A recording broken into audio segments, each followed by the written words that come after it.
tape recorder has been a big benefit to us in passing some of the time away on our transit out to the moon.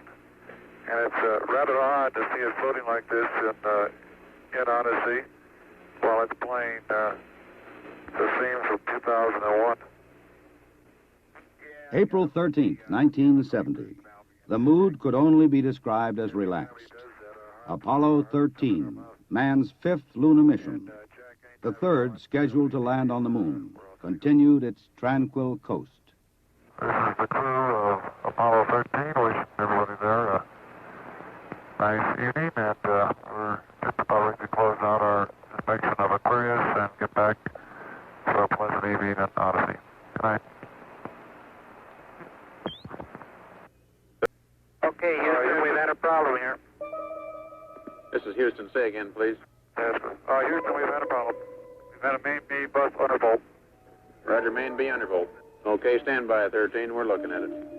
And we had a pretty large bang associated with the caution and warning there.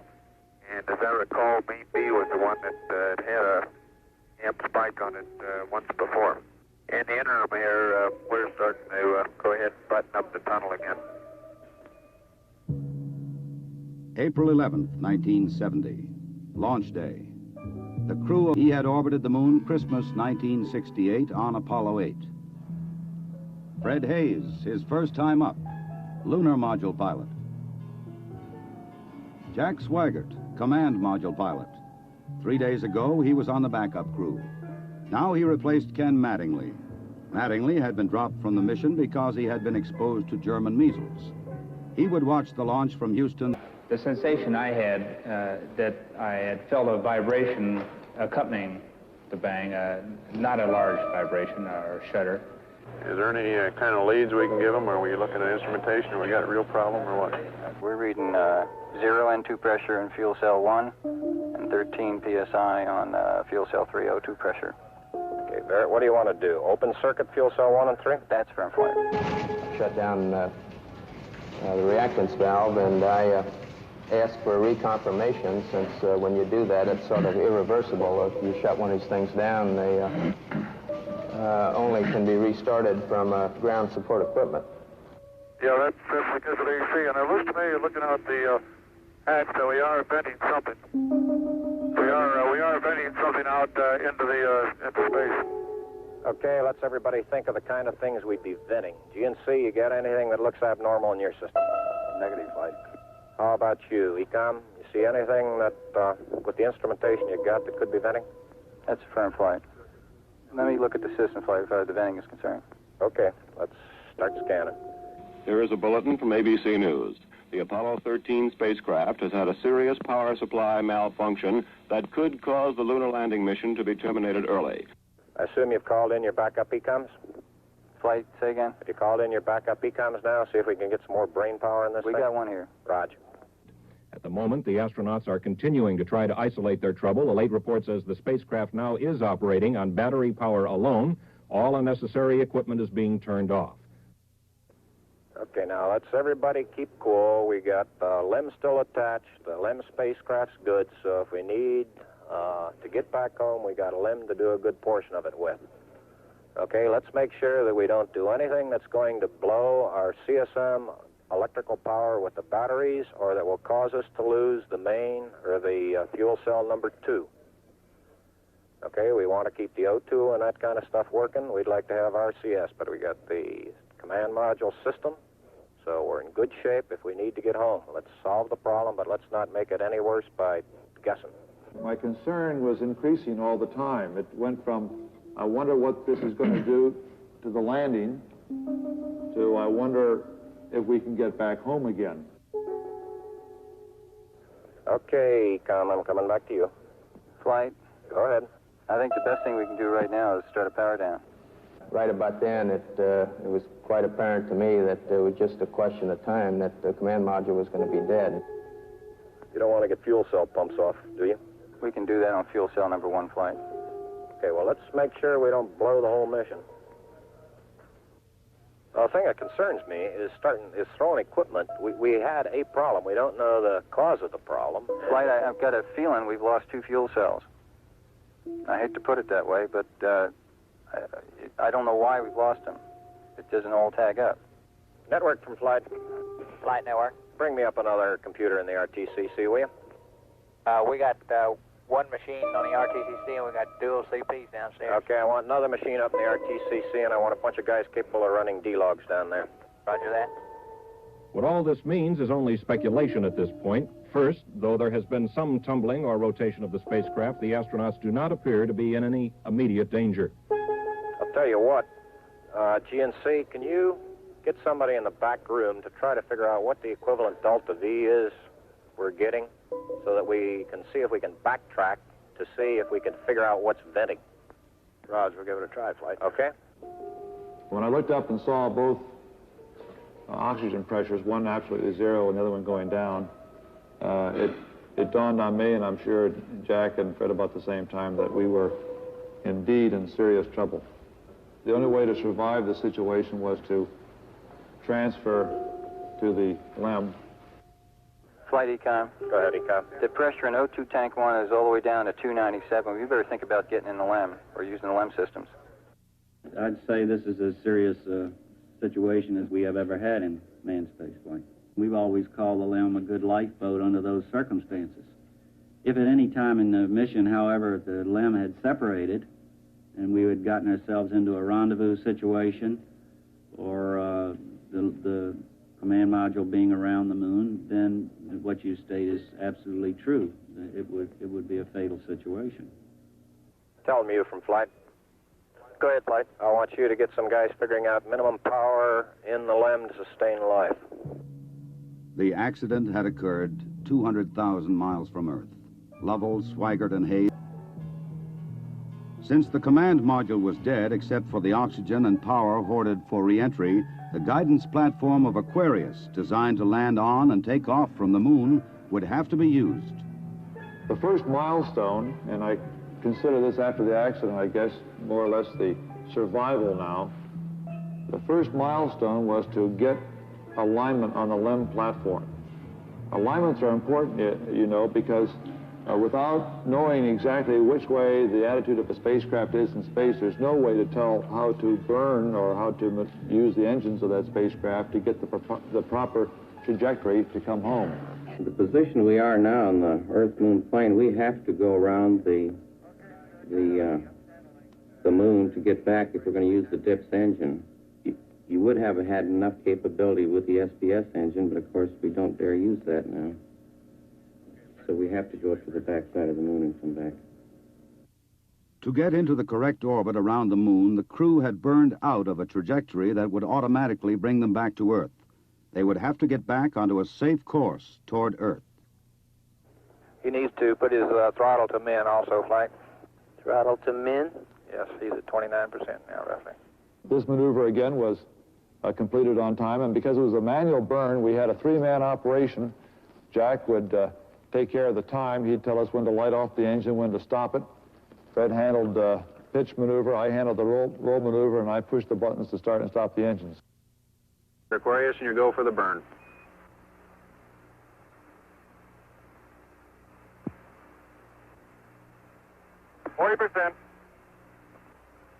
Okay, Aquarius, you're looking good. Auto shutdown. The first problem was solved. They were back on the path to Earth. But there were many other problems to be solved. From a building at Houston's Manned Spacecraft Center, systems experts coordinated the coast-to-coast effort to get the crew back. One of the big problems was consumables. There would be enough to eat and drink. But in space, there are other factors. Oxygen to breathe, electrical power to keep the spacecraft alive, water to cool the equipment and keep it operating. What we'll be doing till we get them back on the water is concentrating on everything that is their lives are dependent upon at the moment, rather than worrying about the accident, because there's nothing we can do about that now. It appears at the present time that everything is under control and that we have a safe situation at the moment. Hey, I want to say you guys are doing real good work. So are you guys, Jack. We are about 70 hours from home, and we think we have the situation in control. We've projected the consumables as I've described, and we have a plan for carrying out the rest of the mission, but there's going to be no relaxation at all as far as that goes from now until splash.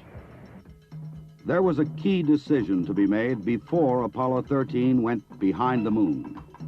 Where to bring them down. Their present course would take them to the Indian Ocean, where recovery would be difficult. A burn to bring them home quicker would take them to the Pacific Ocean near the recovery forces. Bringing them home even faster would place them in the South Atlantic, again away from recovery forces. It was decided to take them to the Pacific. We've run these simulators both here and at the Cape and at the contractors that continuously ever since last night. We've tried to simulate virtually everything that we've had the crew to do that is non-normal that they've done, and we've proven most everything that we've been able to run on the simulator prior to passing it up to them. There may be some details we haven't done, but at least we've checked the feasibility of everything we've done, and we'll continue to do that. They passed 137 miles from the moon. For Lovell, it was the second time that he had seen the moon so near. But there was no time for contemplation. There was another critical burn coming. Okay, look, let's get the cameras put away. Let's get off in the burn. So, we have one chance, Al. And in Houston, the newsmen poured in to tell an anxious world the story. Well, that was going along with the ignition time. Shortly after Apollo 13 had separated from the Saturn third stage, the stage had been sent onto a trajectory toward the moon. Its impact would be recorded by the seismometer left by Apollo 12. By the way, Aquarius, we see the results now from 12's seismometer.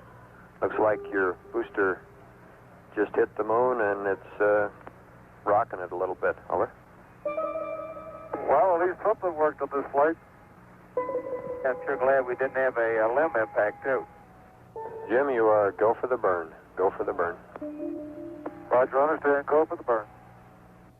Guidance okay? We're good, flight. Control, okay? We're okay, flight. Tell me we're go, flight. Inco okay? We're good, flight. Ground confirms ignition. We're burning 40%. West Houston, you're looking good. Roger. Shut down. Roger, shut down. I say that was a good burn. Roger, now we want to power down as soon as possible.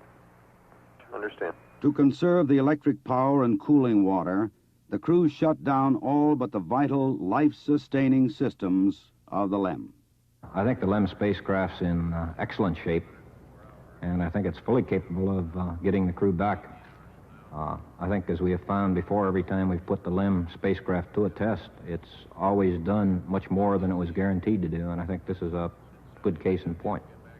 Conserve the consumables, cooling water, electric power. The LEM water gun was leaking, and we shut that off. I guess it leaked about a quart of water, I would estimate.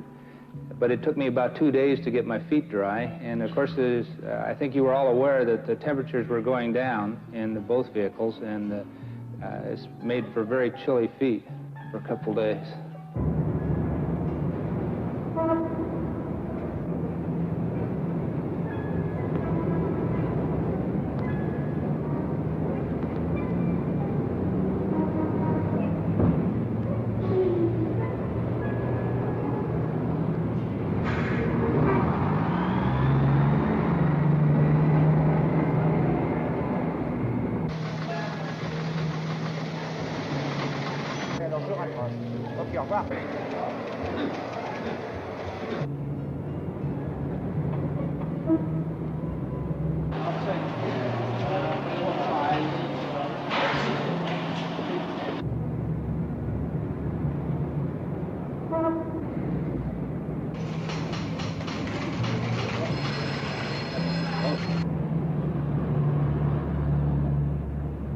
Lord, your astronauts will come back safe.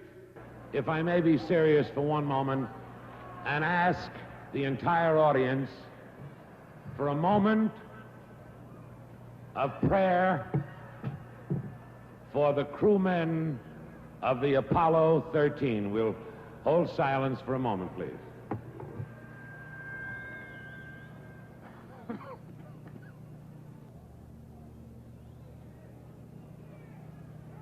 RCS-A stands at 62% and B at 62%. I see we've gone a hell of a long time without any sleep. We're going to have to start thinking about getting people back to sleep again because I didn't get any sleep last night at all. Command module just slowly kept going down in temperature until I think just prior to reentry, it was down to about 38 degrees.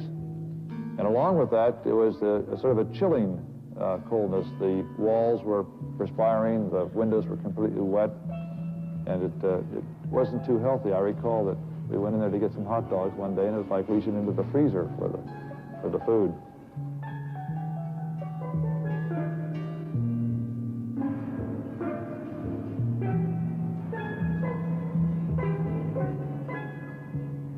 So if you want my opinion of how they handled the situation when it happened, they handled it exactly like we'd expect them to. They were about as well on top of it as anybody could be who knew on what we knew, which isn't very much, I'll have to admit. But I think they did everything right within the knowledge that was available to us in a timely fashion, which is what all we expect of them. I think they did a beautiful job of it. We actually had a third little sleep restraint, which Fred then put on and buttoned up and kept a little bit warm. The astronauts faced another problem, their own exhaled breath. The lithium hydroxide chemical to take carbon dioxide out of the air was not sufficient in the lunar module. They would have to adapt the canisters from the command module to fit the hoses in the LEM. On the ground, an adapter was fashioned from materials the crew had available in the LEM. Cardboard from a checklist, plastic bags, and tape. After checkout in an environmental chamber, the directions for construction were sent up to Aquarius. At this point in time, I think the partial pressure of carbon dioxide was reading about 15 millimeters. And we constructed two of these things and put them online, and I think within an hour, the partial pressure of CO2 was down to 0.2. So you see that survival now became one of initiative and ingenuity, and it was one which the ground continually helped us along. We had all kinds of people on the ground trying to think up ways of extending our lifetime. There would be still another burn, a mid-course correction to get Apollo 13 into the narrow corridor through the atmosphere for a safe return to Earth. We're at burn attitude, flight. Knowledge. Ignition. Thrust looks good. Shut down. Hang in there, it won't be long. There were moments when I didn't know how much consumables we had, whether we could make it back or not, but in a situation like that, there's only one thing you can do. You just keep going, and you just keep thinking up where you can get more consumables. And so that's exactly what we did. On April 17th, they prepared for reentry. After a small course correction burn, they jettisoned the damaged service module. Copy that. Next, they got back into Odyssey to jettison Aquarius prior to entry into the atmosphere.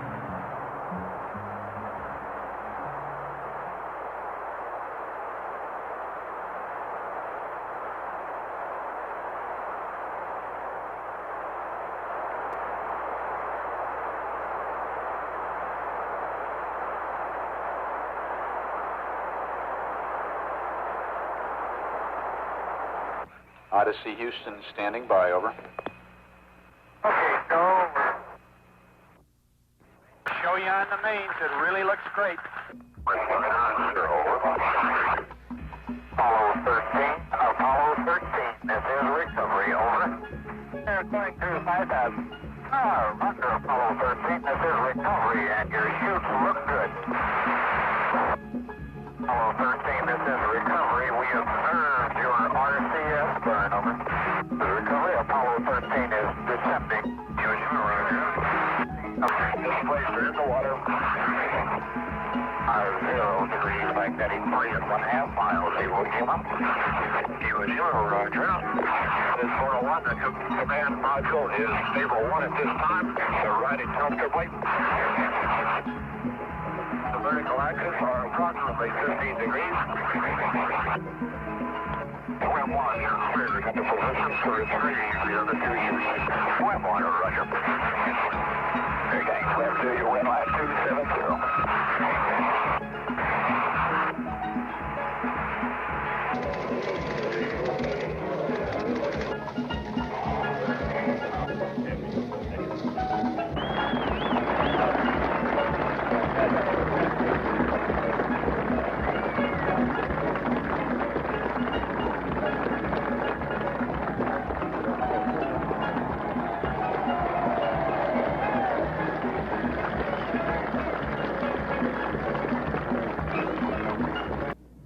Your mission served your country. It served to remind us all of our proud heritage of a nation, to remind us that in this age of technicians and scientific marvels, that the individual still counts, that in a crisis, the character of a man or of men will make the difference. GNC. Go. Surgeon. Go. Procedures. Go. AFD. Go. Network. Go. Computer soup. Go. Raj, network, give me an amber. RTC on AFD conference. RTC is on the AFD conference. Okay, all flight controllers, let's play it cool.